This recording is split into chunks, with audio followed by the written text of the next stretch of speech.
You're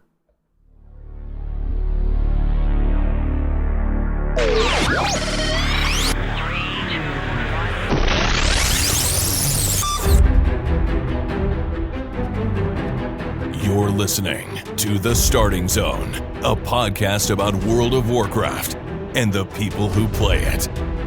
And now, here are your hosts.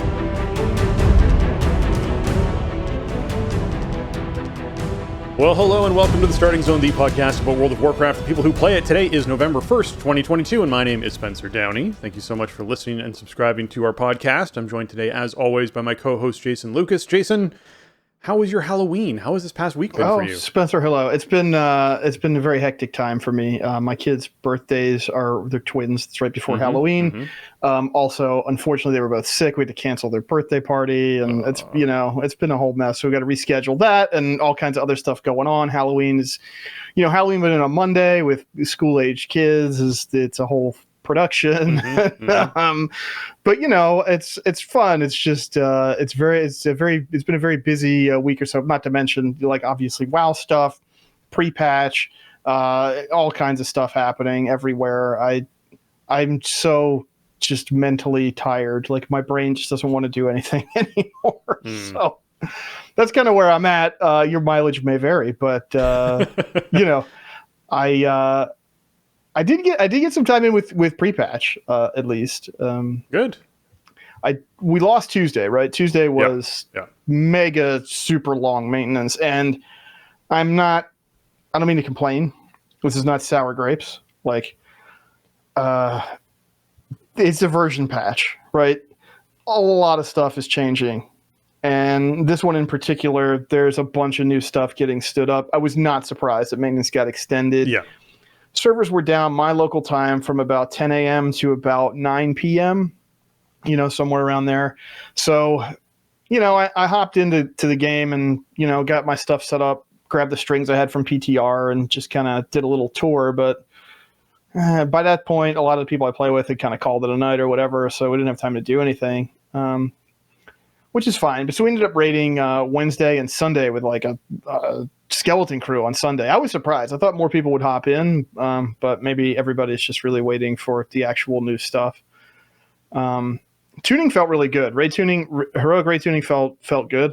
I had some people who were really undergeared, people who hadn't played most of this expansion basically, or didn't really know the fights, and we did fine, more or less. But we're in this weird spot where people don't have access to all the stuff they need or want because you don't have enough talent points, and you have this weird crossover with some Shadowlands systems. In some cases, that results in some specs being able to do really broken stuff with having multiple Covenant abilities and some really nice overlaps. And in some cases, it results in people feeling like they're playing, essentially one-handed.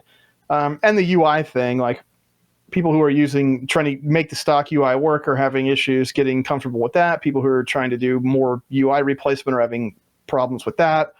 Add-ons in general have still been kind of borked. So, I think we had fun, but like it was kind of what you'd expect from new version, pre-patch rating for a couple nights. I only did 2 keystones. It was the fewest keystones I've done all season. But again, like nobody was really looking to play on Tuesday night, and we didn't do late night, like back-to-back keys on raid nights. But I did, we did a workshop plus 20 in time, which unlocked the Mechagon teleport for one of our guildies. So that was awesome. He hasn't really been, driving really hard to get these teleports unlocked, but we've managed to get I think the only ones he doesn't have now are like Kazavesh, which is doable as long as the keys line up, and Iron Docks, and he already has Grimrail Depot, so like what's really the difference? So that's cool. I mean, Mythic Plus tuning felt really good. The tyrannical bosses felt really beefy, though. They felt like they had a little bit too much health on them, like we're just in combat with them for so long that it was a little obnoxious. But other than that, I mean, from a Prot Warrior perspective, like even with missing the key points at the end of the tree, the spec feels so good. It's so much fun to play. It's so flexible. It's so powerful. You have so many different options for different situations. Like, I had a great time with it. They sort of have eased up on the thing of like punishing you around shield block and making shield block like a thing you can just have instead of this thing where okay, you're going to have, X number of seconds of shield block downtime somewhat reliably. So manage that or suffer. It's more like, okay, just build up resources and spend them on the thing you need to do. That feels awesome. So I had a great time playing. I wanted to play more, but I mean, I also wanted to play with my friends, right? And nobody was really too jazzed up that people weren't around. So I didn't do too much of that stuff. What I did end up doing, and this is something I've never done this to this level. I spent hours just doing some, like the new expansion equivalent of spring cleaning for my alts. Oh, yeah. I just cleared out everything imaginable, everything they were sitting on. I made dozens and dozens and dozens of 32 slot bags. I hooked everybody up with full 32 slot bags in inventory and in bank, cleared out reagent banks, auction stuff. I made a fair amount of gold, just clearing out everything that's not relevant anymore. I held on to, some sentimental pieces here and there, but it's not like I have a lot on some of these alts. So that felt amazing. Like I still haven't cleaned up my main because I'm still obviously like playing that tune all the time, and there's stuff that I might want to have, but I'll do that right before. I cleared out quest logs and everything. So when Dragonflight comes out, like I could just play a tune and like actually just go start doing stuff instead of doing all that kind of maintenance to get ready to play. Yeah. So that was nice. And then I decided, because I don't have enough side projects, maybe I'd work on the Mag'har Orc Warrior a little bit. I don't have a max level Horde Warrior at the moment, so I kind of like the Mag'har style. And, Winds of Wisdom is still going on, and it's a pretty straightforward leveling process. So I spent a little bit of time on that, but not much. I think that'll be more of a project for this week and next week. And that was about it. Really, a much lighter week of like actually playing WoW and WoW content than previously. But I mean, I feel really good about where we landed for the most part. There's some weird stuff with the current state of classes and specs that is kind of frustrating. But the big thing to remember is like, this version of the game, this current like conflux of different powers and abilities is only going to last for 4 more weeks and will never be seen again, right? So, at the moment, it's like, well, exploit we can exploit and try not to get too bogged down in what's missing, because stuff is going to change once we can level up again. Yeah, it's a weird time in WoW for sure. Whenever these pre-patches come around, especially with the amount of changes that this one brought. But as you said, we're only in it for a little bit longer, so we're certainly going to be dealing with some oddities for the next few weeks, but also wrapping some things up. So let's dive into what's going on this week so we can talk a little bit about what we're wrapping up.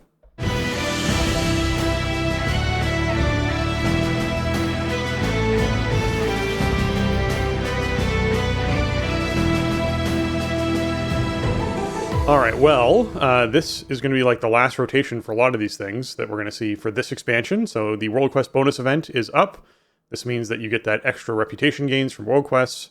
It's that 50% increase. It applies to both Legion and BFA and Shadowlands. So if you are going out and doing World Quests, be sure you don't forget about the older content that might have some rewards you're looking for, particularly Legion with all of the mounts that come out of all the Paragon bags that are there. So take advantage of that. This week, obviously, we have some brawls going on. That brawl is Cooking Impossible, where Nomi wants you to bring the most dangerous pots and pans to Valley of the Four Winds. Basically, it's 2 kitchens are set up inside the Valley of the Four Winds. Each team is trying to cook as many meals as possible by gathering different types of resources, and you need to defeat the other team by completing the meals faster. But what you can do is actually obviously PvP in the situation, since the kitchens are right next to each other. You can slow people, disrupt people. It's one of the most brawly of brawls that they have. I'm quite pleased with this one, so check it out if you're interested in anything like that. Yeah, very fun game mode. Part of the thing that they try to make with the brawl system is to have stuff just kind of rotate in and be special when it's around, but I feel like the mode of Cooking Impossible is just a really fun game. Like, the rules of the game are fun, and I mean, it could almost be its own standalone thing, either in the regular BG's pool or, maybe even this sort of like the jumping off point for different types of PvP content. It is more sort of PvE inspired, and you have this goal that really doesn't involve straight up defeating the other team. Defeating the other team helps for sure, and you can disrupt the other team a lot, but you also need to get your you need to get your pot filled up with ingredients. So I don't know. It's really fun. It's especially fun for tanks or like really high mobility characters, I think, because you can participate in a way that in some other types of BGs don't line up as much. Yeah. As far as the PvP quests for this week go, we have arenas and random battlegrounds. So if you're looking to do any of those, be sure you pick up those quests. And we have the Chorus of Dead Souls event going on in Torghast. So if someone is still looking to run some Torghast stuff and have some fun with that, feel free to dive in and do some Chorus of Dead Souls. This is the one where running with your friends is actually better because you can all sort of team up together to become a chorus. Yeah, it's actually, it's pretty cool to do multiplayer, because the more people you have doing it, everybody takes the Howling Soul Core ability, then you can form the chorus, and then you get, you increase that damage and move speed buff. So this is the last Torghast event that we're going to see. Yeah. While Shadowlands still exists. I mean, I would imagine that they'll still keep these running for whatever reason. I don't know why. I don't think you'd want to do them. I don't know. I mean, Torghast does have some cosmetics and stuff if they keep it all on that like people may want to revisit in the future. But this is the last time we're getting an event while we're in this content. So if you do have anything, I guess I would put it this way. If you have anything that you want to accomplish in Torghast in terms of achievements or completion of whatever, collecting things, this is probably the best week to do it you're going to have before Dragonflight, because you do have this event. It does mix up the gameplay a lot, and it's more fun to do multiplayer. So, I don't know. If Torghast, if any element of Torghast is on your list, this might be the week to check it off before expansion. Yeah. The world boss for the week is Valinor Light of the Eons. That's the big old Colossus and Bastion. And by world boss of the week, I mean it's the one that's up, but they're all faded, because this is Jason's oops, all faded situation that happened. Yes, the Nathria Tide world boss is still rotating, but everything, the faded tag is not rotating. Yeah. So you still have one Nathria world boss per week, but all three raid bosses drop 285 loot. Yeah, and Valinor is dropping Witch Memories for those who are actually interested in grabbing these before, Shadowlands goes away. Yeah, so Valinor's got your Archbishop Benedictus for priests, Final Verdict for paladins, and Windspeaker's Lava Resurgence for shaman. The only thing I think worth pointing out here, we kind of, a couple weeks ago, I kind of said, you know what, don't even worry about your legendary memories if you don't have them. You can just stop losing sleep over that. Just for what it's worth, this is the last time you will see these bosses in rotation in this content. Yeah. This is the last Valinor of Shadowlands. So if you care about having these memories on a tune, go defeat Valinor this week and get the memory, because I have a feeling that you are not going to want to go revisit Valinor in Bastion on November 29th. Yeah, I also feel like coming back and trying to kill him by yourself or kill him with a group is just not going to be as much fun as just knocking it out now when it's easy. So take advantage. You'll be waiting a while to fill out a group. I mean, like, there's just no reason to do it. So it's pretty much now or never, I think, on these bosses. And then, of course, you got Morgoth, Tormentor of the Damned, as well as Antros that you can kill off for some additional anima and whatnot, as well as nice loot since it's all faded. Mythic Plus affixes for the week are Fortified, Sanguine, and Grievous, meaning non-boss enemies have more health and inflict increased damage. When slain, non-boss enemies leave behind a pool of lingering ichor that heals their allies and damages players. And injured players suffer increasing damage over time until healed. This is kind of a bit of a gross week because you have Fortified, where all the trash is stronger and hits harder, which means any sort of AoE or cleave ability that takes place that hits your group is going to then drop them down lower, which means Grievous stacks are most certainly going to happen, and you're going to have to try and deal with healing your group back up through that. Fortunately, direct heals do remove Grievous, which means, not remove it entirely, removes a stack of Grievous, which means you are able to sort of stem the tide to a certain degree by just hitting someone with individual heals or having them heal themselves is a really nice thing to do. If you're playing with a paladin or a druid or any class that has a single target heal, they can, if they get up to 3 or 4 stacks of Grievous, actually heal some of the stacks off to help you catch up on healing them, which is very nice. And then Sanguine's just, obviously area denial. There are some areas where, depending on where the Sanguine puddles drop, people have to walk through it. They walk through it, they drop low, they get Grievous. It's a bad cycle. So it's just a gross trash week with Fortified, Sanguine, Grievous. It's just going to be that way. It's not something that I think is like power inhibitive in the sense of, oh, you're really going to feel like you are weaker going up against this combo of affixes.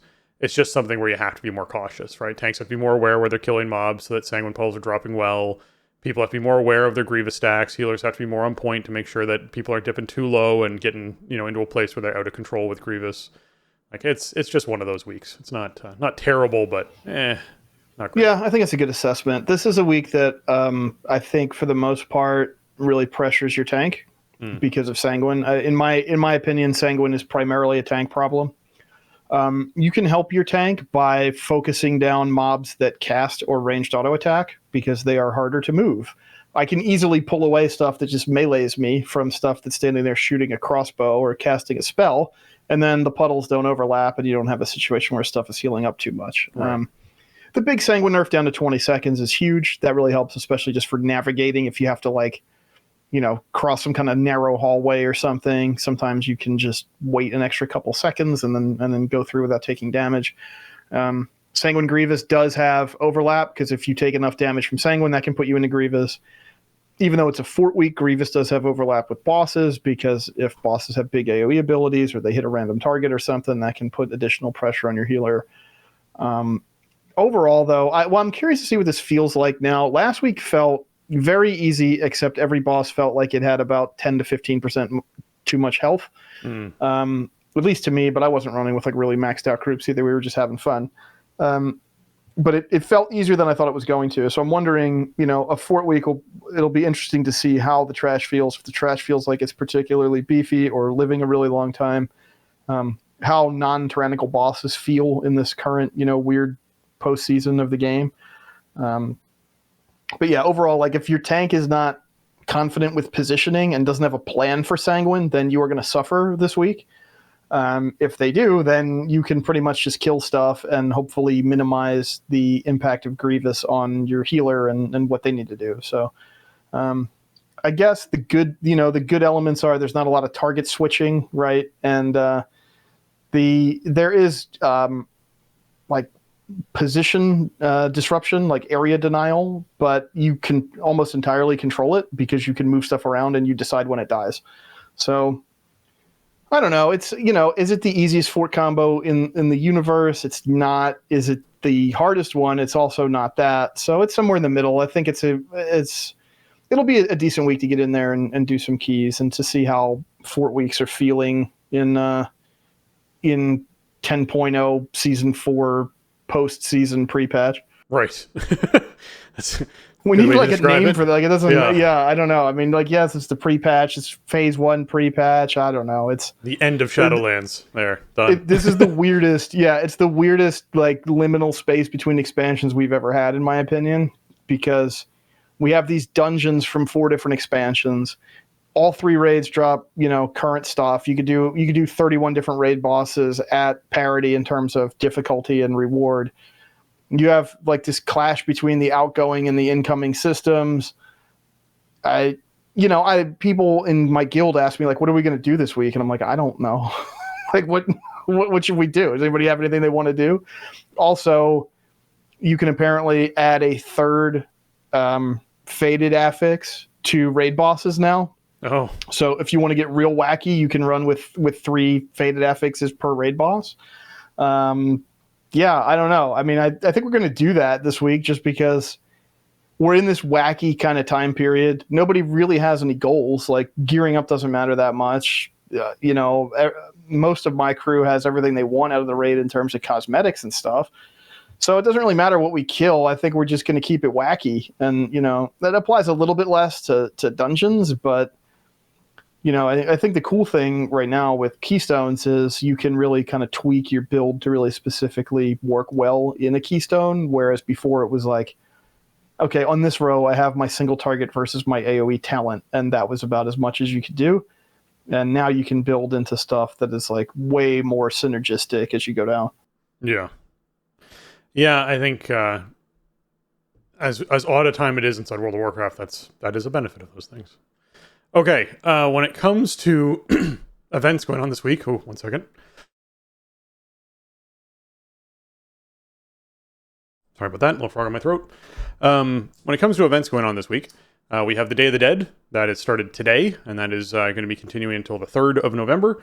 So if you're someone who wants to take advantage of getting yourself some toys or some toy costumes, they have the Blooming Rose, Night Demon, Purple Phantom, Santo's Sun, and Snowy Owl, which are all outfits that you can put on that often involve like holding a rose in your teeth while dressed up as like a red fancy kind of costume. It all sort of honors that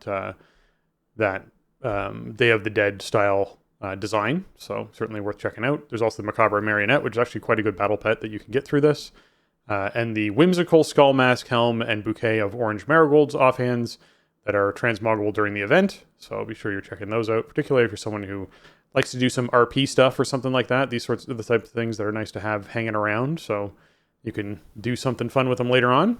But yeah, pick them all up. Day of the Dead. Yeah, really cool aesthetic. And it's a fun little event. It's very self-contained. It's short. It's only going to be running until midday Thursday. But it's neat. One thing I would say, if you've never done this before and you want to check it out, stop at you do this in the cemeteries of the major cities, basically. Stop in at the cooking trainer in the city and buy some simple flour and ice cold milk, because you need that to do the quest that gives you the Macabre Marionette. This way you don't go out there and go, oh, damn, I don't have any simple flour or ice cold milk. Let me turn around and go back to the vendor. Just grab it on your way out. Off the top of my head, I don't know how much you need, but it's cheap. So grab some, and then you can just go do your Day of the Dead stuff without having to go fly around in circles. It reminds me of the Wintervale thing of picking up like the ingredients for cookies and milk or whatever that you have to make during that. Just pick them up ahead of time. Yeah. That's why I leveled cooking originally in Wrath, because I wanted long strange trip. I wanted the 280 flying, or the 310 flying. I'm sorry, and I didn't have cooking leveled up, and needed to bake cookies for Great Father Winter, and I was like, well, time to finally level cooking. So I did it during back in those days. You could use the event, the sort of like Harvest Festival event was your level your cooking event, where you could, for incredibly little coin, buy up, it was like simple spices and like bread or something, and mix them together, and you could just massively skill up cooking. And so I remember going character to character to character, just doing that over and over and over again to get all their cookings up during that event. So yeah, it's neat when those things kick around. All right. We also still have the Winds of Wisdom buff. That's going to be going until next week. That's when that sort of dies off because of the launch of the Evokers. So be sure you're keeping your eyes out for that. Maybe this week is a week you want to spend doing a bunch of leveling stuff. But don't worry if, you don't manage to take advantage of Winds to Wisdom entirely. There is the WoW's Anniversary event and Dark Moon Fair, both starting up next week on the 6th. And they're going to run, Dark Moon Fair runs till the 12th, but the Anniversary event runs right till the end of November. On the 27th is when they actually wrap that up. And both of those give you experience buffs, which is very nice. So you'll be able to take advantage of that. So, yeah. I think I wonder if that's all going to stack up. Like, if you can, I don't know if Dark Moon Fair stacks with Winds of Wisdom, but like, yeah, I mean, if you could get, the anniversary token with Dark Moon Fair and Winds of Wisdom, Winds of Wisdom, I mean, that's going to be a very powerful Sunday, Monday. Week. Yeah, it really is. Sometimes the XP buffs don't all stack up, but also a lot of stuff has shifted around since Shadowlands came out, and they kind of changed the leveling path and the level cap and all that. So I don't know for sure, how this is all going to line up, but I will check it out because I want to level up that Maghar Orc. Yeah. It's weird that it's time for Anniversary already, because it's starting a little early this year, right? Because they don't want it running. I think is what it normally starts. Yeah, it's usually like the week before WoW launch, original WoW, which was like November 24th or something, so it was usually like the week before until the week after. They obviously don't want the Anniversary event running during Dragonflight launch, so that's why it got pushed back a couple weeks, I guess. I don't have any details right now as to if anything is new for this year. I mean, I assume it's going to be an 18% XP buff. Yeah. And we'll have like the rotating old world bosses, and we'll have the world boss that they put in last year at Caverns of Time. They kind of said that was going to be like an evergreen part of the event.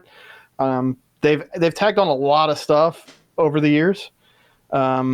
The trivia questions are a great way to just get like passive XP and Time Warp badges on alts and stuff. So, all that stuff has been relocated to Caverns of Time. But I don't know if there's any like more elaborate gift this year or any other new content. Like, I haven't seen much about it being data mined or anything, but you never know. We'll certainly report back next week once the event goes live. But yeah, it's almost anniversary time already. Yeah, man, oh man. Yeah, I forgot about heading out, just parking a bunch of characters down Caverns of Time and doing the trivia stuff regularly if you're interested for a very passive way to level characters. Yeah. If you do it every day for 2 weeks, like, it adds up a little bit, and you don't really have to do anything. Yep. As far as hotfixes go, this past week was a whole bag of cats. There was a lot of things that they had to go through, which is very unsurprising. But one of the big ones that we wanted to mention was the achievements for Season 4 Fated Raids were prematurely moved out of the Dungeon and Raid category. They're still earnable, and they're once again visible. So they basically were like, oops, we accidentally moved these out. They actually were still earnable last week. They just weren't visible inside of the actual tracker. So be sure that you're making sure you're still earning those things if you're on track to do it. I heard from some panicked people who were like, I thought they weren't turning off Jigglesworth Senior yet. I didn't do it. I didn't finish it. I'm not getting the pop-ups for the bosses. And I was like, well, it must be bugged. Like, it should still be on. I don't know. And yeah, it got hot fixed, within a couple days. So, if you want your slime out, you do still have time indeed. So get out there and kill some fated bosses. Yeah. And then, of course, they went through like every single class, and every class had plenty of bugs to sort of resolve. So if you were running into trouble last week, chances are this week it's going to feel better after reset with some of the bugs that were happening. That said, there were also a lot of class tuning changes that took place. So we'll dig into those in a minute, but just so you're aware, the bugs themselves were a lot of odd things. Like in Druid's case, full moon was when you basically cast a full moon wasn't actually going back to being new moon when you had radiant moonlight. So you basically were in a situation you just cast full moons all the time. That was kind of a weird bug. I didn't mind this bug. This bug's kind of cool, but yeah, it wasn't intended. So that's that type of stuff they're getting rid of. Yeah, the only thing I can speak to is like there's a Prot Warrior talent called Fueled by Violence that heals you off of your active bleeds, and it wasn't actually working. I don't think it was actually healing you at all. But it's also doesn't seem like it's a competitive talent. It's just not a it wasn't something I was interested in using anyway, even though you can get a fair amount of bleeds with Warrior these days. So I mean, the talents need to work. They're obviously not going to be competitive if they don't work. So Yeah. there was a lot of stuff like that. So you might want to just, if you haven't, give it a once over for the specs and classes that you play and make sure that you know how your stuff is supposed to be working. Yeah. Loot was also a bit broken. They had fixed some issues with Mythic Plus and Mythic Raid where like items weren't dropping at the right item level, and they had like Covenant abilities and legendaries not functioning inside of Mythic dungeons. Like there's a bunch of stuff that was like just broken that they sort of had to go through and fix. For a couple days, the meta was to like start a keystone, then run out the door, and then run back in, because that would like actually turn on your soulbind and conduits and stuff. Right. This was in non-Tazavesh keystones, right? Because Tazavesh didn't have this problem since it's Shadowlands content. But this should all be fixed now. I mean, I can't really, honestly, I didn't notice it when I was doing it when it was broken, and I didn't notice a difference. When I was doing it after the hotfix, I didn't really comb through my logs and go, hey, did all of my stuff actually happen? Yeah.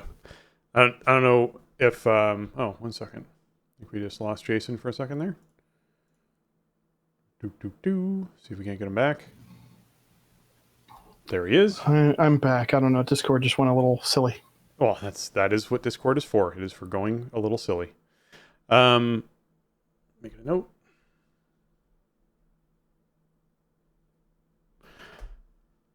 But yes, I've lost my train of thought now. Oh, I was going to say one of the other things that happened was that I gotta find the note that I was talking about. That really broke my train of thought. I was like in the middle of a flow. It just like cranked me.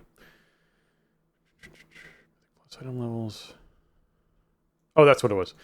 One of the other things that they sort of, if you logged in quick enough, you saw was the reagent bag slot that we're getting inside Dragonflight. That sort of popped up for a lot of players and then vanished as they hotfixed it out. It's coming back in Dragonflight, obviously, but it was not something that there's no real reagent bags that they want you to put in that slot yet, so we're going to wait on actually having it visually be there so people aren't asking questions about it.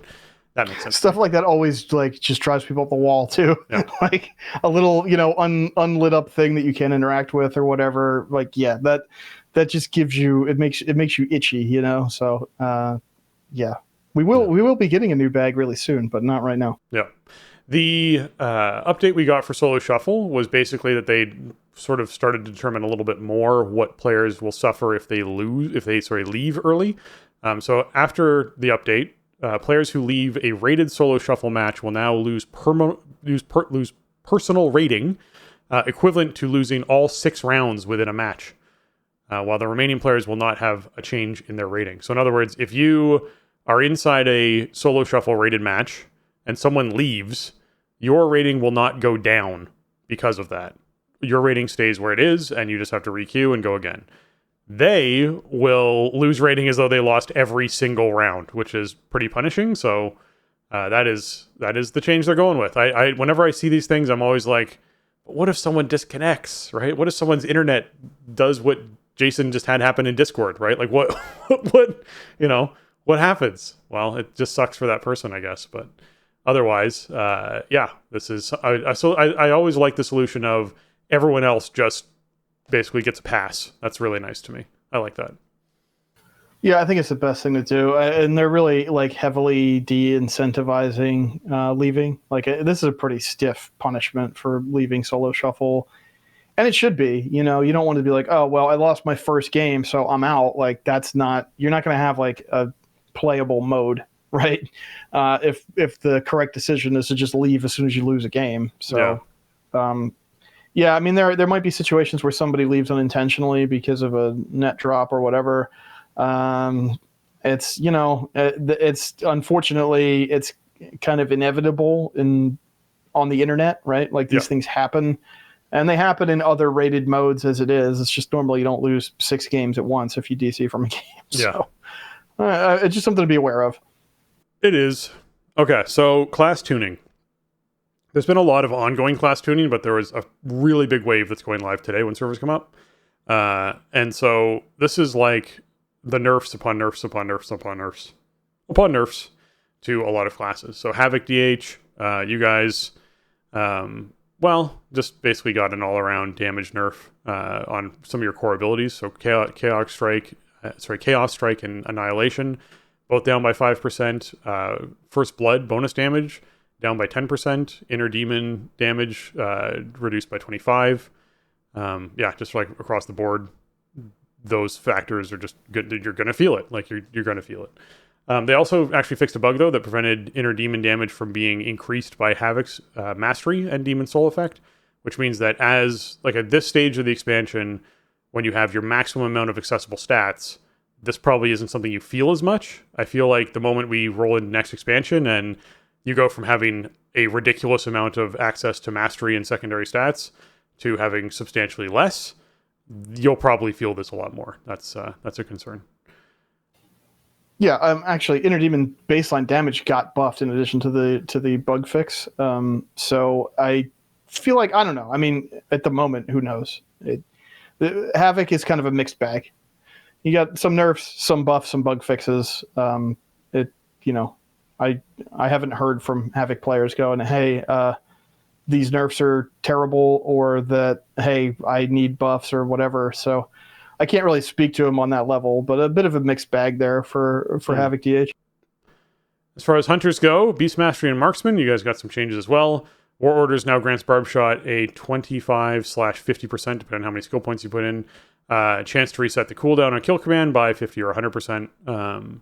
Healing done to your pets from Men Pet or Exhilaration no longer grants any healing to the hunters from Leech. So that's an interesting thing, not getting that extra Leech off of it. Marksman, correct an issue where Chimera Shot had 2 chances to proc the Lethal Shots talent. Well, that's something that needs to be fixed.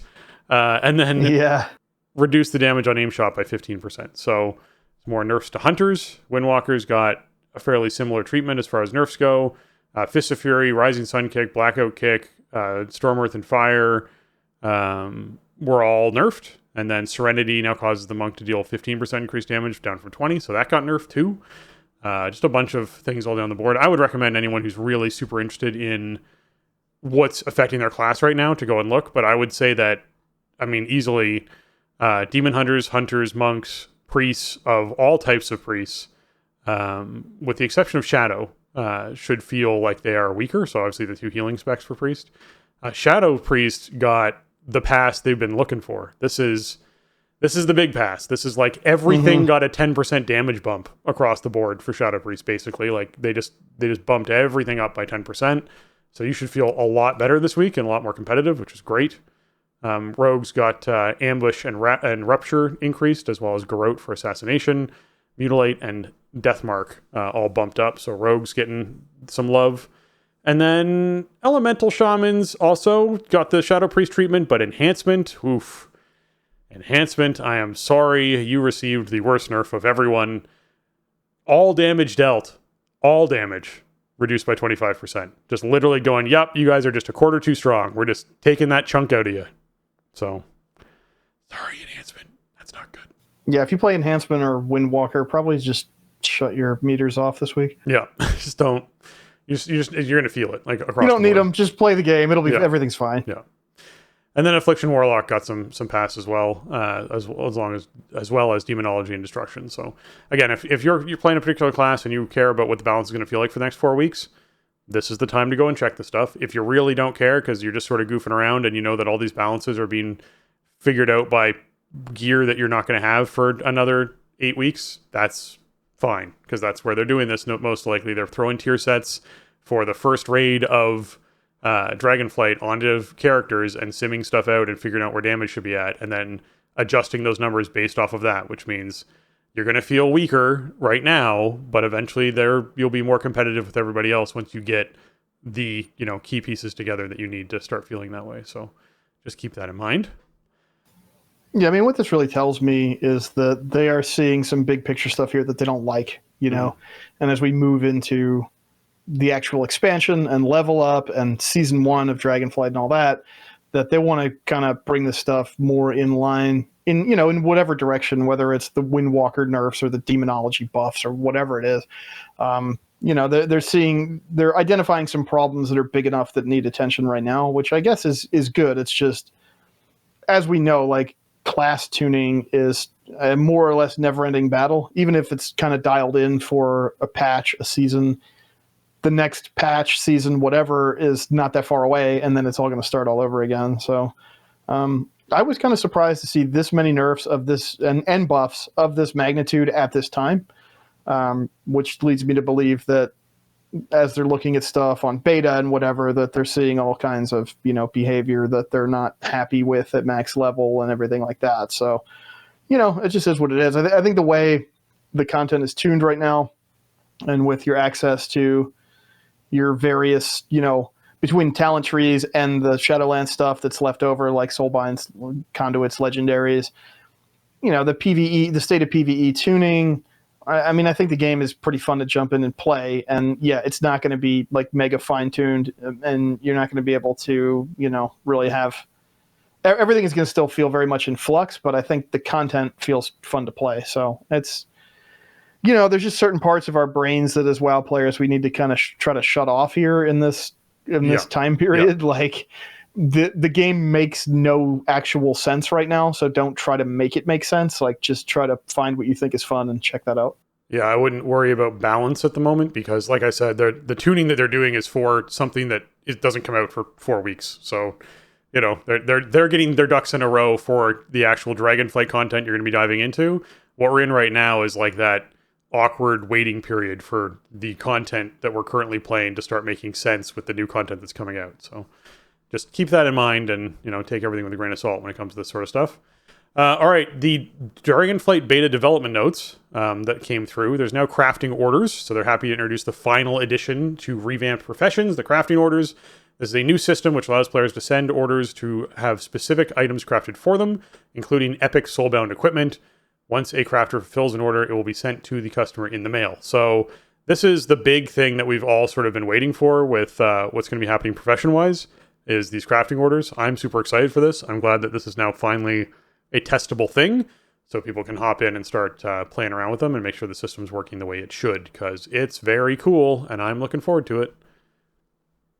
Yeah, I mean, I think to me, like this is sort of the thing that ties the whole focus on professions and crafting together, right? Like removing that sort of bind on pickup restriction that we've had traditionally for like very high powered items. Um, this is a very cool opportunity to me, it's like look at what they did wrong with craftable legendaries and Shadowlands, right? And then think of where kind of the pain points were and how to make that better. And part of it was you had to skill up in Shadowlands by just repeatedly making the same item over and over again for no reason other than the skill points. The item itself is not inherently valuable, and perhaps there might be some market for it on your server if somebody's looking to get in on the ground floor cheap to get a low rank of a base item or whatever. Crafting orders allow you to skill up your professions in a way that's going to be meaningful to you and to another player. So I really like that element of it. I mean, I haven't tested this. I have not been playing much beta, honestly, and I don't think testing out crafting and crafting orders and professions is kind of the way I would spend my time in beta. It's just not, that's not the thing that I would go to in the limited time I would have to check it out. But I'm glad that it's finally up for testing. There were some questions, leading up to it being playable in some way as to whether or not it would be cross-faction. It seems to be the case that it is indeed cross-faction. The way they describe it is that, any appropriately knowledgeable crafter on your realm can fulfill your crafting order, which seems to indicate there's no faction restriction, which is nice. I like the fact that if you are a crafter, that the open orders will just display in your crafting panel. Like you don't have to go to a specific thing. You have to go to your crafting station, which is what you're going to have to do anyway. And then, you can just, if it's time to craft, you could sit down and work on some orders or whatever and try to, make some gold. That's a really nice implementation, and then players looking to buy have an NPC to go to list the thing that they want. I think without this, the increased importance of crafted items and crafting itself would feel really bad, because ultimately you'd be like, well, I need to have every one of my toons has to have like the best combination of two crafting professions that I can put together, and I'm still going to be missing powerful stuff that I would like to have. Based on how we've seen kind of crafted stuff work in the past, where it's like, oh, you need to have this skill in this profession to use this item, or you can make this piece of armor, but you can only wear it if you're a blacksmith and if you made it yourself or whatever. All that stuff is going to be out the window with this system, because as long as you have coin, you can get the pieces that you need in terms of armor or whatever. So I'm really excited for the potential of it. My only concern, I guess, as a player, is that my realm is low pop and not very active. And my concern is that I will not be able to use it as much as I'd really like to in order to fill orders and make coin off of my professions. And also that when, especially like people on my raid team in my guild or whatever, need to buy stuff, that the market may just not be able to, bear that stuff out. I'm still holding out hope that we're moving towards sort of a realmless, factionless future in some ways, and maybe crafting orders goes wider than the realm restriction someday or something. Because I don't know if I'll be able to take full advantage of this on my home realm, and that's unfortunate. But I love the kind of forethought that went into having this ready for this big profession rework. It's just such a cool idea. I think it's something that people who get into crafting and want to make cool items for people to use have wanted in the game for a long time. Yeah, it's a whole system that I'm super pumped for. I want to dig into this in a big way and see if it actually is something that I find super fun. I think it could be easily a really fun thing to do. Okay, so, the other big news is Twitch drops. Basically, if you are watching someone who watches regular, larger WoW content creators, there's going to be Twitch drops that are taking place. They're going to be starting on the 15th, and basically you start watching on the 15th till the 17th and earn your drops inside that window.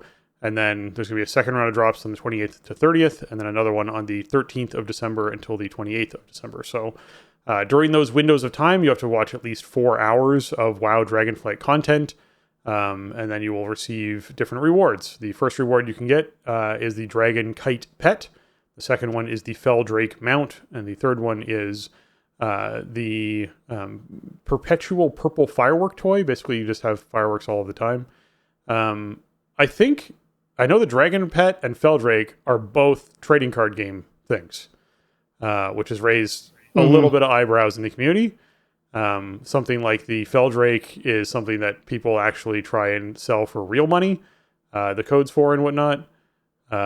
So this is sort of raising some eyebrows of like, hey, all you have to do is be someone who is watching stuff on Twitch with a Twitch account, and you can earn this thing that is quite valuable. So I imagine the market tanked quite hard on Fell Drake mounts. So sorry to anyone who's been collecting those and trying to like earn their retirement savings by selling off Fell Drake mounts, but that's a thing. What's exciting about this for me is it means that there is literally going to be an open door for all the other things in trading card game, or even like old BlizzCon rewards, stuff like that they could throw into Twitch drops, which could be really fun for people to get. I want my Tyrael pet. Throw that OG Collector's Edition Tyrael pet up on there, please, and thank you. Imagine that. You can get it on beta. Yeah. You can go play around on beta right now. I mean, we've never seen a drops campaign like this for WoW. Like, we saw some Prime loot recently with the hats, but I don't remember them ever doing drops. This is really cool because the first two drop sessions, the one for Evoker launch and the one for Dragonfly launch, any channel streaming WoW can participate in. Yeah. It is kind of a big window of watch time. Like 4 hours is kind of a lot, I feel like, for one particular item, especially spread out over, a 2-week long period or whatever. They're 2 weeks, but they're not, back to back. The third drop, which is the firework toy, that they say select World of Warcraft channels. This is for raid opening week. Although it lasts from raid opening through basically the end of the year. I wonder which select channels will be eligible. I think the first two sessions are great for smaller channels to have, just a reason to have people check them out or whatever. I would say, if you're interested in getting these, maybe check out some smaller channels. Like the big WoW streamers will certainly be dishing out the drops. Yeah. But the 15th, so 2 weeks from now, and then Dragonflight launch on the 28th. Anybody who's streaming WoW, you can get, as long as they opt into it on their channel, you can get drops from them. So it's a cool opportunity to check out some other streamers and get a cool reward for it. I guess we'll need some more details about the raid opening window and the firework toy, which channels will be included. I'm wondering if it'll just be like, the world first racers and stuff that they'll be trying to funnel traffic towards or what. But I'm glad to see it. I mean, this is something that WoW just hasn't done before, like I said. And I think a challenge for an 18-year-old game like WoW is to find ways to connect with, a more modern and a younger audience, and kind of, this kind of stuff was not on anybody's radar in 1999 when the first steps towards World of Warcraft were taken. So, I like to see, I feel like they've modernized the game experience a lot. The UI is a big step in that direction. I think doing this kind of marketing is in that direction. I'm not like mega sympathetic to like, but I have a Fell Drake and I bought it for $2,000 on eBay because I got a loot card and I don't want anybody else to have it. I'm not compelled by that. I'm sorry. Like, if it makes you feel any better, it's only a 2-day window and a lot of people are going to miss the Twitch drop and then they're still going to want one. And, I agree with you. There's a lot of cool items I would like to see come back in some kind of way, especially if you could do it to promote the game and promote people playing the game and engaging with the game. There's all kinds of exclusive stuff that I don't have that I would like a shot at. So I don't know. It's tough. I mean, I feel like stuff that you earn through gameplay, like achievements and mounts and stuff like that, that falls in a different category to me than these kind of promotional cosmetics. I mean, it's, that's the whole point of them, right? Is to promote the game and promote it outside of the gameplay itself. That's why the trading card game had loot cards in it, right? It's so you could, spend money, right? Like the whole point was for you to buy the cards and play the game and then funnel that attention and money back into the video game and then back into that whole kind of cycle of consumer products that WoW had once upon a time.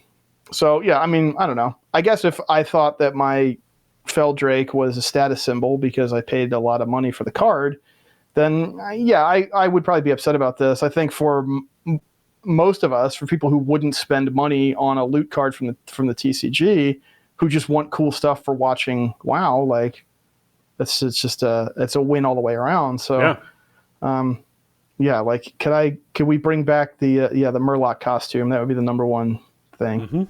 I don't know which BlizzCon that was from. It was from one of the very early ones, but I would like a Murloc costume. I don't have one of that, so maybe put that on the list for the next next round of drops. I think there's plenty of things that I'd love to see them pop back in there that's been retired out. Doesn't really bother me at all if folks are getting stuff, 10 years after it was something that was exclusive. Right, yeah, I'm trying to think of like stuff that we got from, more recent BlizzCons, like, I don't know, like the airships or something. Was that for like BFA or something, the airship mounts, and like that was the only way you could get them. I don't know. I mean, I spent the money. I went to BlizzCon that year. I had a virtual ticket and all that. Like, I got the goodies.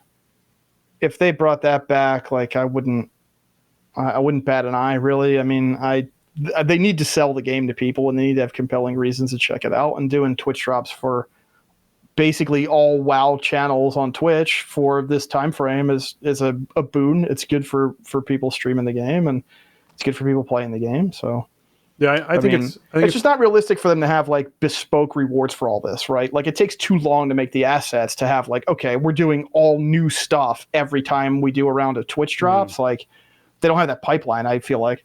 Yeah, I feel like I really, really value prestige in World of Warcraft. Of having something exclusive and something that's special to me, but I also would want to, I guess, put out there that the prestige in World of Warcraft shouldn't come from, hey, I was able to spend more money than you. That's something that I dislike. Right, so. It's just not. That's not kind of the climate that we have existed in with this game over the years. It's like, it's almost like the Diablo Immortal kind of argument, right? Like in that game, like it's the inverse of that. Like at the top end, like you're spending money, and a lot of times in the mobile market, like, oh, look how much money this guy spent on the game to get this stuff is like that is status in circles with some of those mobile games. In WoW, it's always kind of been the opposite, right? Like, then again, like none of this stuff is going to give you power. It just looks cool or interesting or whatever. It doesn't affect your gameplay. Yeah. Okay, the World of Warcraft Student Art Contest is up and running. Basically, online submission forms are available to contestants as of October 17th, so it's been up for a little while. And you're going to be able to submit stuff right up until January 29th. So keep in mind that you have plenty of time to sort of get these submissions in and get stuff working. The prizes for it include a Wacom Cintiq Pro 24, sort of obviously to draw on, a 1-hour mentorship session with a Blizzard artist, a 1-year subscription to World of Warcraft, 1 Blizzard Entertainment sketchbook, a Blizzard Entertainment t-shirt.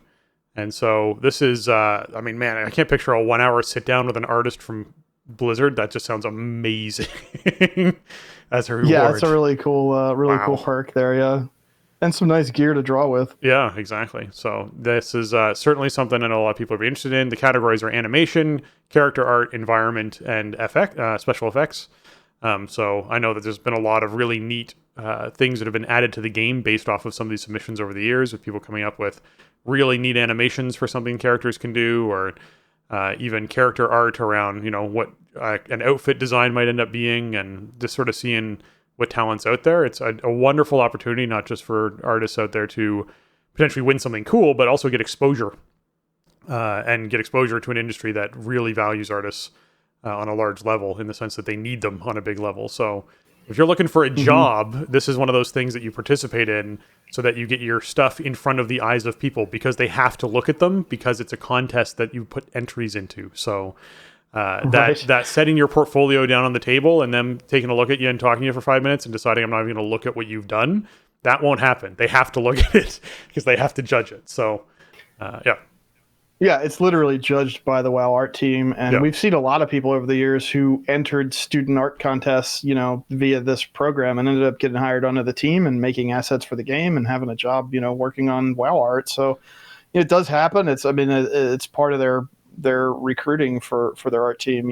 It's not a guarantee. Not everybody who participates or wins the art contest ends up with a job on WoW, but it's something we've seen a lot, and sometimes we've seen concepts from winning art contest pieces kind of eventually work their way into stuff in the game. Maybe not 1-to-1, but that we've seen that happen over the years. So it's a pretty cool program, and it's they do it every year about this time, and it's returning. So all the full rules and requirements and eligibility is all on the website. We're not going to get into that, but the announcement post is linked in the notes. So if you are a college or university student in the U.S. and Canada, then you might want to check that out and see if see if entering the contest is if you're eligible and if you're interested.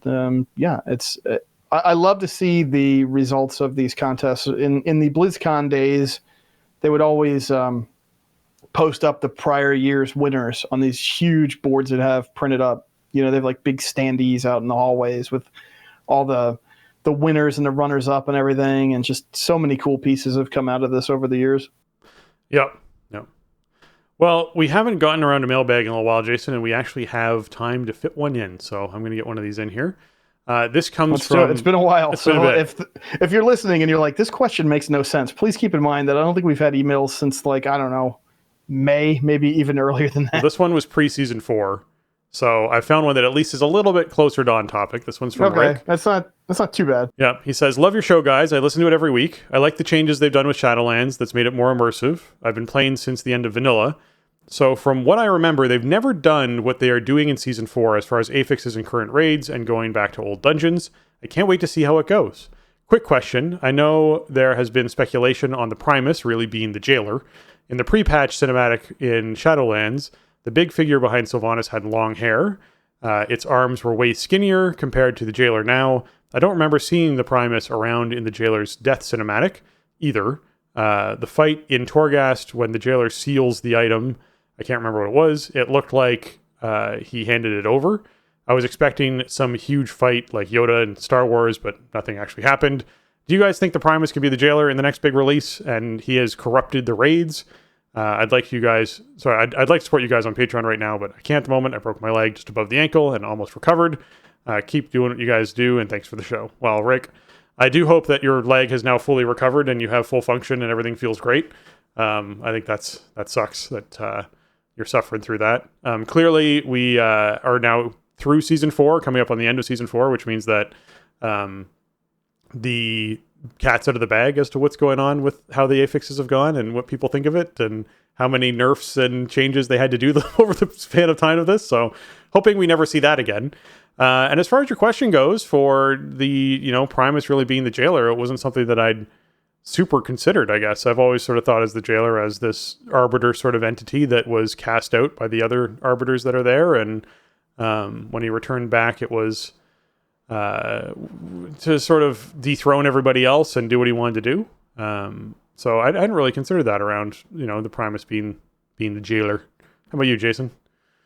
Yeah, I never really thought about it. I think Rick makes kind of a sort of a compelling case here, except I don't think usually they do these kind of swerves in the WoW story too much. Mostly what you see is what you get. And I don't think they ever really... I don't think they developed the relationships between the first ones and stuff enough throughout the course of the story. So it does leave this kind of ambiguity, a lot of stuff about the connections between all these different characters is very subtextual. And so that does make you think like, well, maybe this means like, going back to pre-season 2, the Primus was dead, right? The Primus was gone. There's this weird guy inside Torghast that made the legendaries. And, there was a lot of questions about that.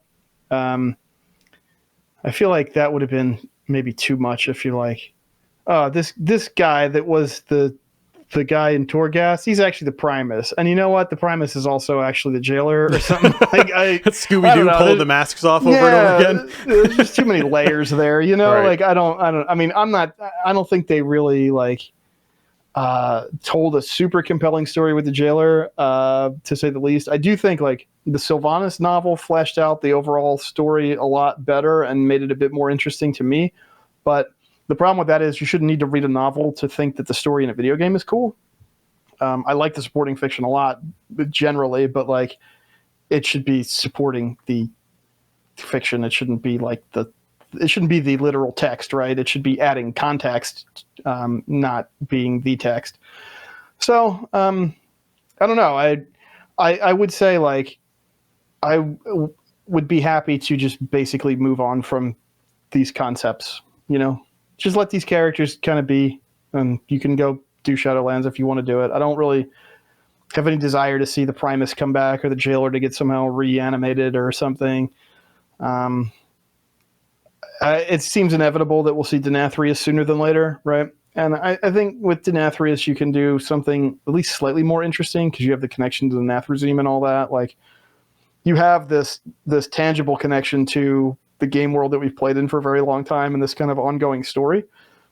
They left that, you know, the final chapter of the Denathrius story in Shadowlands is so open-ended. Like, it's inevitable that he'll be back someday, and I guess I'm okay with that. You know, I don't think we need to revisit these concepts maybe ever. I think we can just close the book and move on. And, you know, and if Denathrius is some ethereal presence who has he's got like a band of Nathrezim carrying out his ski. It's almost like at that point, it's almost like a replacement for the Legion without bringing Sargeras back. You know, you sort of have that type of thing with the Nathrezim, which I think is okay. Like, they've gotten a lot of mileage out of Nathrezim and that kind of, you know, character that sort of infiltrates a situation and has like a scheme and can look like change her appearance and poses this like credible threat.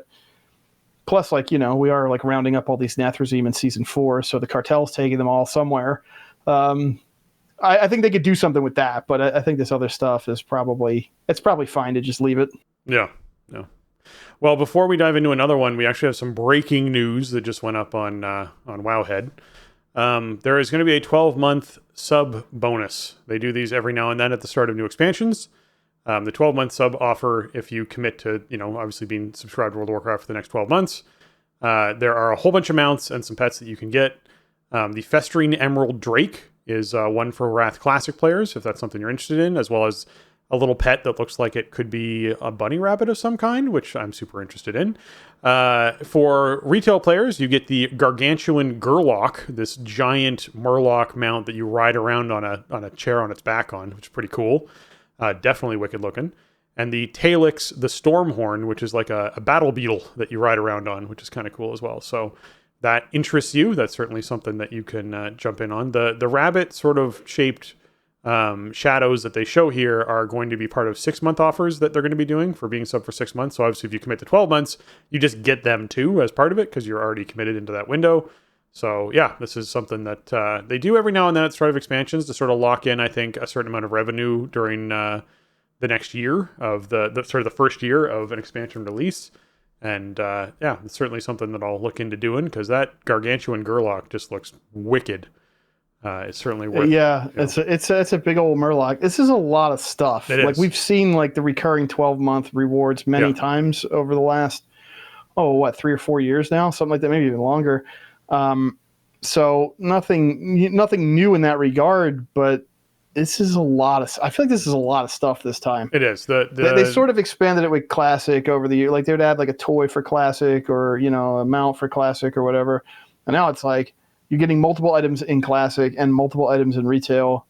That's a lot of stuff for the recurring sub. I mean, I've been on a recurring 12-month for a long time. I'm never not sub to and playing WoW basically, and it does save me money. It doesn't save me a lot of money, but it's still cheaper for something I'd be buying anyway, right? So I'm not the kind of person who's like, well, I'm going to play for the next 2 or 3 months here because I have some time and this is what I want to do. And then I'm going to let my sub lapse over the springtime because I'm going to be doing something else. And then I'll come back in the fall. Like I don't do that. I pay for the game every month. So it just makes more sense for me to pay for it up front because it saves me money year over year. Yeah, I'm the same way as far as paying up front. And the last time that I really remember rewards like this was Cataclysm, where we got Diablo 3 for included. They just gave you Diablo 3 the game, and you got Tyrell's Charger was the other thing you got out of doing it. So the mount. And you got guaranteed. Didn't you get guaranteed access to Miss Pandaria beta too? Was that all the same promotion? Oh, might have been. Yeah, that might have been. I think it was. Yeah. Yeah. So yeah, that was. I mean, they did a big push to try to get. I mean, that was when the dip happened, and they were trying to prop up the subs, and Diablo 3 was on the horizon, and all. That was a really cool promotion, though. Yeah. Yeah. All right, one more letter, and then we'll wrap things up. This one comes in from Traxum, who says, "Hi, guys. Thanks so much for putting this podcast together. It's exactly what I've been looking for. I'm a longtime player from back in Vanilla, but I've taken some breaks here and there. I started out in Shadowlands and really just wasn't enjoying myself. I took a break, but got pretty excited about things while watching the Race to World First and decided to come back and give it a try. What a difference they have made from running Torghast, which isn't quite as much fun and a bit of a pain to do, to Korthia, was a breath of fresh air after being in the Maw and not having a mount and only being able to do X amount of quests before getting kicked out of the zone. I was able to reach 80 with all of my covenants, thanks to the catch-up mechanics, and it only took about a week or two with very limited gameplay. I'm really enjoying Zereth Mortis and having flying and doing dailies and killing rares and looting chests. I really love the breakdown of all the bosses in Sepulchre. With the limited time I get to play, I made the change to a tank on my DH, and the mechanics from a tank standpoint are very useful. I guess the other thing that would be useful to know is if some of these mechanics should be done by tanks or if they can be avoided altogether, such as the Jailer's mind control. I know you mentioned that you have to LOS, as in line of sight. Can tanks avoid this, or do they just stay where they are? Sorry for the long-winded email, but absolutely love listening to you guys now that I'm back into the game. Truly is a breath of fresh air compared to all the other podcasts that tend to not break things down quite as user-friendly that you make it out to be. Keep up the good work. Can't wait to listen to the next one, Traxum. Well, thank you so much, Traxum. I assume you've probably figured out the Jailer thing by now. But yeah, typically tank mechanics, there's only a few where tanks are supposed to stand still. Typically it's frontals, something where it's a big slash or something like that, where tanks have to keep the boss pointed away from the rest of the group. Otherwise, there aren't too many mechanics where tanks can't sort of either swap out, where the other tank takes a hit, then you tank a hit is a very common thing, the AB sort of tanking that happens, or you at least stepping out of line of sight of a big, large AoE type of thing. Like the thing you have to consider is the Jailer's mind control is essentially a large shout that hits everything within line of sight. So anything that does that, typically you'll be able to hide with. If the boss follows you when you start hiding to do it, you can't do that. I think this is probably the lesson there. Yeah, pretty much. I mean, there are a lot of times where they try to make mechanics that tanks sort of ignore or are, not a viable target for, right? Yeah. Just so that tanks can kind of keep the boss positioned, or if they're moving in a way that's predictable for the raid or whatever. But something like that, an area-wide kind of ability, that is going to require movement and positioning and all that. I mean, I think this mechanic in particular, the Phase 1 Jailer mind control, was really not an issue for tanks. Like, it's a decently long cast. It's long enough that at least like you can position him in the middle of where the pillars are and then get safely into LOS yourself before the cast goes off. You can't do anything about people ignoring it or trying to get that one last GCD off before they get out of LOS and then getting mind controlled. But, for tanks, I think it was, I mean, honestly, Jailer's one of the simpler, tank fights, I think, for an end boss, from a tank perspective.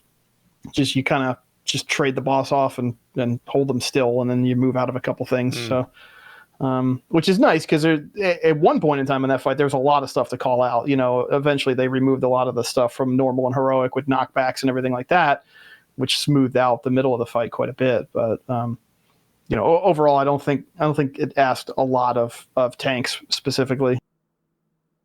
Yeah, it was certainly one of my more favorite encounters once it got tuned to where it should be. Was Jailer fight. I liked it more than actually the previous two bosses, so that was interesting to experience. Mm-hmm. Yeah. All right, with that, folks, we're gonna play a quick sounder for our patrons, and we'll be right back. Hi, everyone. I'd like to take a moment to thank our patrons. They contribute a ton to our show and help us to improve on the content we create.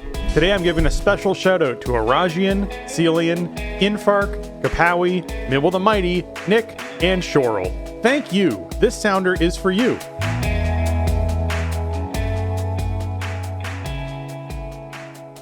We have a Patreon. It's over at patreon.com/thestartingzone. I'm going to have to update that sounder because we're into a new month and we have some new names to add to that list, which is pretty exciting. So thank you so much to all of our newest patrons and all of our patrons. But we did some of the new ones that we got this past week were Max S, Tragas, Billy D, Robert, and Othidian. Thank you so much for hopping in and supporting the show. Patreon's been popping off the past couple of weeks, so this is wicked. It's definitely helping us out on the finances side, so you guys are helping the show be the best it can be. So thank you so much for that. Absolutely, yep. And we will get something on the calendar soon. It is now November, and we're going to kind of test the waters for a patron episode before expansion. And we definitely don't want to try to squeeze something in there that final kind of countdown before Dragonflight comes out or whatever. So stay tuned. We'll talk about it. We'll figure out what we're going to do in that regard. But yeah, thanks for support, everybody. It helps a ton, especially when, there's as much stuff going on as there has been this year, the amount of bonus shows we've done and just really long episodes and all that. Yeah. The 2 hour plus episodes that we did for about 3 months was definitely an experience. All right, if you folks have enjoyed this episode of The Starting Zone, then consider heading on over to iTunes, Apple Podcasts, leave us that 5-star review. The reviews really help out the show, and we love reading them here on the show. So if you submit one, we'll get in here on the next episode, and it'll be great. It helps boost us up those charts, and more people find the show, so those 5 stars really help us out. That wraps up episode 549 of The Starting Zone. If you want to check out show notes for this episode or leave us a comment on the show, you can head on over to thestartingzone.com, the official website for The Starting Zone podcast. If you want to contact the show and leave us your feedback or ask a question, you can email us at thestartingzone@gmail.com or reach out to us on Twitter, or you can join our Discord over at thestartingzone.com/Discord. We have plenty of people in there who chat about WoW on the daily. And if you're a Patreon, there's a patron channel that we have in there where Jason and I sort of answer a few more questions and chat a little bit more, share a bit more with the folks who are contributing to the show that we appreciate so much. And if you want to get your hands on some TSZ gear, you can find that over at TeePublic. That's teepublic.com/stores/thestartingzone. And you got a bunch of shirts and designs on stickers and mugs and all sorts of stuff there. So be sure to check that out. And Jason, where can folks find you on the internet? Best place to find me is over on Twitter. You can find me over there at Shieldwald, always talking whatever I'm doing around WoW and other stuff. And you can find me streaming WoW over on twitch.tv/Shieldwald and youtube.com/Shieldwald. Been doing the multi-stream thing of late. I will have Twitch drops for you over on the 15th when Evokers show up. So streams are Tuesdays, Wednesdays, Sundays, usually, as long as we're raiding and as long as the servers work. And we're just going to be doing all kinds of wacky faded raiding and keystones and stuff for this little, pre-patch window. So come check it out. Yeah. Definitely worth checking out. And if you're trying to find me, you can find me on Twitter at Spencer_Downey, or you can also find me on Twitch at twitch.tv/SpencerHD. This is a very, very old YouTube channel that I had, but now that they have this new setup for putting your own branding on things, you can find me at youtube.com/@SpencerHD. It's the @ symbol is what they have for all of these. And if you want to sub in there, I actually have some really old raid stuff from Siege of Orgrimmar and a bunch of other stuff that's up on there. Nice. From old raid stream stuff, which I think is hilarious. There's a bunch of stuff up on there, but I'll eventually start throwing some stream content on there as well, especially if we're jumping to Dragonflight and doing raiding. I'll probably start exporting some of those VODs and kills and whatnot to YouTube for that. So certainly worth throwing the sub in there for later on when I'm putting stuff up. But with that, for Jason and myself, we want to say thanks for listening, and job's done.